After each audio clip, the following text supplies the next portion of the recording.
నేను సిద్ధం, నా బూత్ సిద్ధం అంటూ జగన్మోహన్ రెడ్డి చేస్తున్న బస్సు యాత్ర, పెడుతున్న సభల గురించి అసలు మీ అభిప్రాయం ఏంటి? ఏముంది, బస్సు యాత్రలు పెట్టాడు, అన్ని అబద్ధాలే. అబద్ధాలతో సిద్ధం సిద్ధం అంటా ఉన్నాడు. ఆయన ఏంది 100%, 99% నేను హామీలన్నీ నెరవేర్చానంటాడు. ఏమి హామీలు నెరవేర్చావు? ప్రత్యేక హోదా ఏమన్నా తెస్తానన్నా, మెడల వంచి తీసుకొస్తాను. 25 సీట్లు కాదు 32 సీట్లు ఉన్నాయి ఇప్పుడు నీకు, ఎంపీ సీట్లు ఏమైనా కానీ. ఏమన్నా ఒక్కరోజైనా నువ్వు అడిగావా కేంద్రాన్ని? ఏమండి మాకు ప్రత్యేక హోదా కావాలని? అలానే పోలవరం ఏనాడైనా పూర్తి చేసావా? స్టీల్ ప్లాంట్ వైజాగ్లో తీసేస్తున్నాం, అమ్మకానికి పెట్టారు, ఏనాడని దాని మీద గురించి మాట్లాడావా? అట్లానే జాబ్ క్యాలెండర్ అన్నావు, ఏది జాబ్ క్యాలెండర్?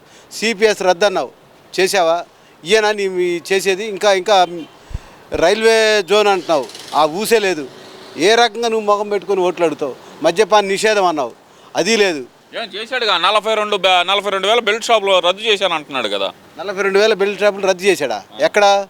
ఏం గతంలో చంద్రబాబు నాయుడు హయాంలో మొత్తం బెల్ట్ షాపులు ఉండేవి, నేను తీసేసాను అంటున్నాడు. ఎక్కడ వేసుకొని 1,00,000 బెల్ట్ షాపులు ఉండి నేను 42,000 తీశాను, 58,000 నడుపుతున్నాడేమో ఒకలా. ఇంకా అది ఆయన లెక్కలు ఆయనకు ఉండొచ్చేమో, కానీ ఎక్కడ బెల్ట్ షాపులు ఏం తీసేయలేదు.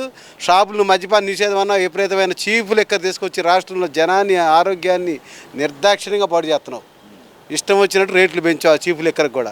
ఇదేనా మద్యపాన నిషేధం అంటే? అదేమంటే రేట్లు పెంచితే మద్యం తాగుతారా? నీకు జనాల వీక్నెస్ తెలుసు.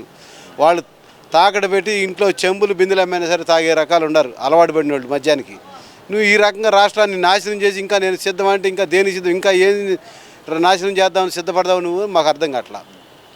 మరి ఇప్పుడు చేస్తున్న బస్సు యాత్రకు ప్రధాన ఉద్దేశం ఏంటంటారు? అసలు జగన్మోహన్ రెడ్డి చేస్తున్న బస్సు యాత్ర ప్రధాన ఉద్దేశం ఏముంది?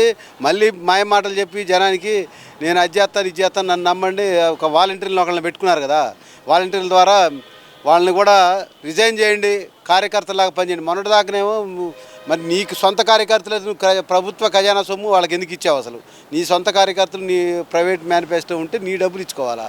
గవర్నమెంట్ డబ్బులు ఇచ్చి ఇవాళ మళ్ళీ మీరు రిజైన్ చేయండి, నా మనుషుల్లా పనిచేయండి అని నువ్వు అన్ని జనాన్ని మాయ చేసి బెదిరింపులతోటి పెన్షన్లు రావని ఇంకో రకంగా బెదిరించి ఏదో రకంగా మళ్ళీ రాష్ట్రంలో మాయమాటలు చెప్పి నువ్వు ప్రజల దగ్గర ఓట్లు పొందాలని తిరుగుతున్నావు. ఒక పక్క నీ చెల్లెళ్ళే చెబుతున్నారు, మా అన్నయ్యకి ఓటు వేయబాకండి, దుర్మార్గుడు, మా నాన్నని బాబాయిని చంపించింది ఆయనే, వాళ్ళకే మళ్ళీ సీట్లు ఇస్తున్నాడు. ఇట్లాంటి దుర్మార్గులకి అంతకులకి సీట్లు ఇస్తే రాష్ట్రం నాశనం అయిపోద్ది వాళ్ళ సొంత చెల్లెళ్ళు చెబుతున్నారు. ఇంకా అంతకంటే దిక్కుమాలిన చర్య ఏముంది? అర్థం కావట్లేదు. ఆ సొంత చెల్లెళ్ళు వెనకమాల ఉంది, చంద్రబాబు నాయుడు ఉండి మాట్లాడిస్తున్నాడు అంటున్నారు కదా. చంద్రబాబు నాయుడు మాట్లాడించేవాడైతే ఇదివరకు 2019లో మాట్లాడించలేడా? ఇవాళే మాట్లాడిస్తాడా? ఆ రోజు మాట్లాడించలేడా? అంటే ఎలక్షన్లు వచ్చినాయి కదా ఇప్పుడు, అందుకని మాట్లాడుతున్నాడు అంటున్నారు కదా. అప్పుడు కూడా ఎలక్షన్లు జరిగినాయి కదా 2019లో, అప్పుడు మాట్లాడించలేడా? ఏంది మాట్లాడించుకుంటే? అప్పుడేమో నీ మనుషులు అయ్యారు, వాళ్ళ మాయ మాటలు చెప్పి వాళ్ళని కప్పారు. 2019 ముందు నువ్వు అప్పుడే హత్య చేసి చంద్రబాబు మీద నెట్టావు కాబట్టి వాళ్ళు నమ్మలా. తర్వాత తెలుసుకున్నారు ఇదేందా అసలు, మరి ఇన్నాళ్ళు మా అన్నయ్య అయ్యండి మమ్మల్ని వాడిని అంతకుడు తేల్చలేకపోయాడు, అందుకోసమనే ఇలా వాళ్ళు తెలుసుకొని ఇలా నీ మీద వాళ్ళే పడుతున్నారు. కానీ చంద్రబాబు ఎమ్మటబడి వాళ్ళ ఎమ్మటి ఉండి చెప్పించాల్సినంత అవసరం బాబు గారికి ఏం లేదు. ప్రజల్లో తిరుగుబాటు వచ్చింది, బాబు గారు అయితే మంచిదని అందరూ తెలుసుకుంటున్నారు ఇప్పుడే. నీ యొక్క పరిపాలన అధ్వాన పరిపాలన, నువ్వు చేసేంత నాటకం. కానీ ఇక్కడ నాటకం అని మీరు అంటున్నారు కాదు, ఇదంతా చంద్రబాబు నాయుడు ఆడిస్తున్న కుట్ర అని చెప్పి మరి జగన్మోహన్ రెడ్డి చెప్తున్నాడు. చంద్రబాబు నాయుడు చేసే కుట్రే ఉంది. నువ్వు చెప్పానుగా ఇందాకనే, సంక్షేమ పథకాలు కానీ ఏదైనా, పోలవరం కానీ రాష్ట్రాన్ని ఏ విధంగా నడిపించాలో తెలియదు నీకు. అన్నీ ఎక్కడైనా సరే ఎవరైనా ఊళ్ళలో తగాదులు ఉంటే, పొరపాటున ఎవరైనా కొట్టుకుంటే, ఎవడైనా దెబ్బలు తిన్నవాడిని పోలీసు వాళ్ళు దగ్గర తీసి ఏం జరిగింది అని అడుగుతారు, కొట్టిన వాళ్ళని జైలు వేస్తారు. అసలు దెబ్బలు తిన్న వాళ్ళని కొట్టినోడనే వాళ్ళ పక్కన నిలబెట్టుకుంటుంటారు, దెబ్బలు తిని నానా అవస్థలు పడినోడనే తీసుకెళ్ళి జైల్లో పెడుతుంటారు. అంతా నీ ఇష్టానుసారంగా పోలీసు రాజ్యాన్ని నడుపుకుంటా ప్రజల మీద నేను అది చేస్తున్నా ఇంకా దౌర్జన్యంగా నీ ఇష్టం వచ్చినట్టు చేసి ప్రజలను బెదిరిస్తున్నావు.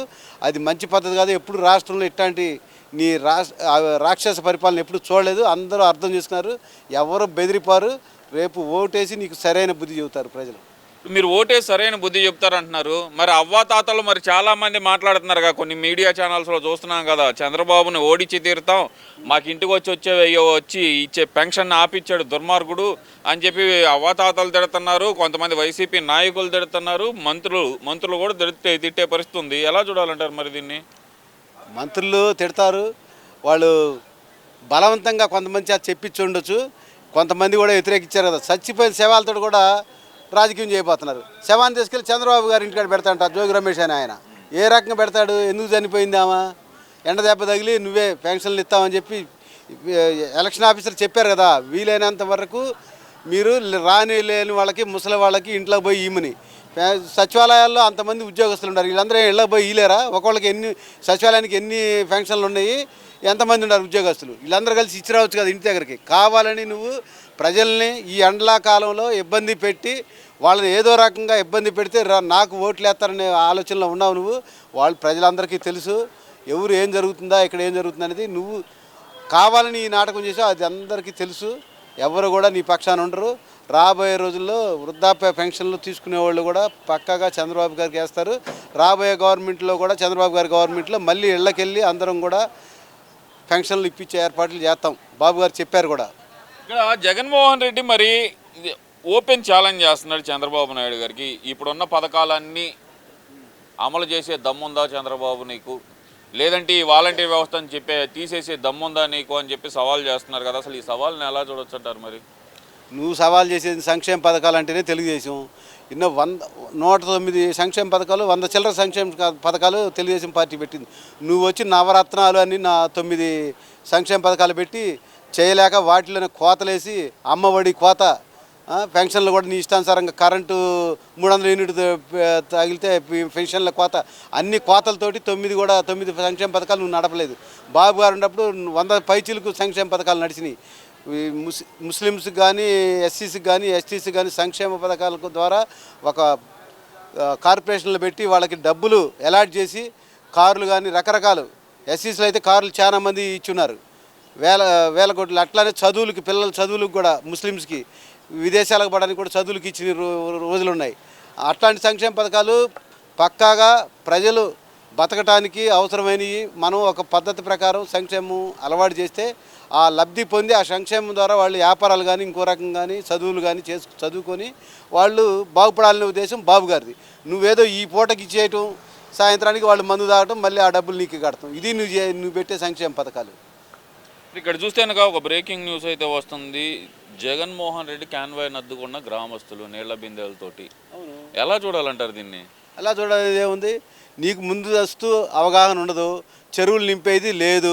ఎవరైనా సరే ఎండాకాలం వస్తుందంటే 2 నెలల ముందుగానే పూర్తిగా కాలువలు వదిలి ఓళ్ళ మీద చెరువులు నింపుకొని వాటి ద్వారా నీళ్లు తీసుకునేవాళ్ళు. ఇవాళ నీకేది ఆ పరిస్థితి లేదు. ఏం చేస్తారు? బోర్లు ఎండిపోతే రోడ్లు ఎక్క ఏం చేస్తారు? ఎక్కడుండే నీళ్లు?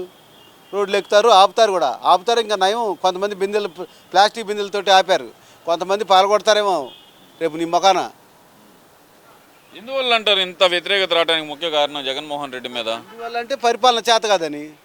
నీకు పరిపాలన సరైన 151 మంది ఎమ్మెల్యేలు ఇస్తే పరిపాలన చేతగాక అంతా నేనే నాది అనేటు ప్యాలెస్లోంచి కదలకుండా బయటికి రాకుండా ఉంటే మరి పరిపాలన ఎట్లా సాగుద్ది? అసలు ఏనాడైనా వచ్చి బయటకు వచ్చి ఏం జరుగుతుందని చూసా బయటకు వస్తే పరదాలు కట్టుకుని వెళ్తాం. జనాన్ని చూడటానికి కాదా సీఎం అనేవాడు వచ్చేది? జనం ప్రజలు ఏమనుకుంటున్నారు, వాళ్ళ ఆలోచన ఏంది వినాలి కదా. నీకు అవన్నీ పట్టవు, ప్యాలెస్లో కూర్చుంటావు. ఏదో నీకు అవసరం వచ్చినప్పుడు ఊరకట్ట వచ్చే సంక్షేమ పథకం బట్టను నొక్కడానికి బయటకు వస్తావు. దానికి నువ్వు మళ్ళీ పరదాలు, బారికేడ్లు, ఇన్ని ఖర్చు వచ్చే 10 నిమిషాలకి.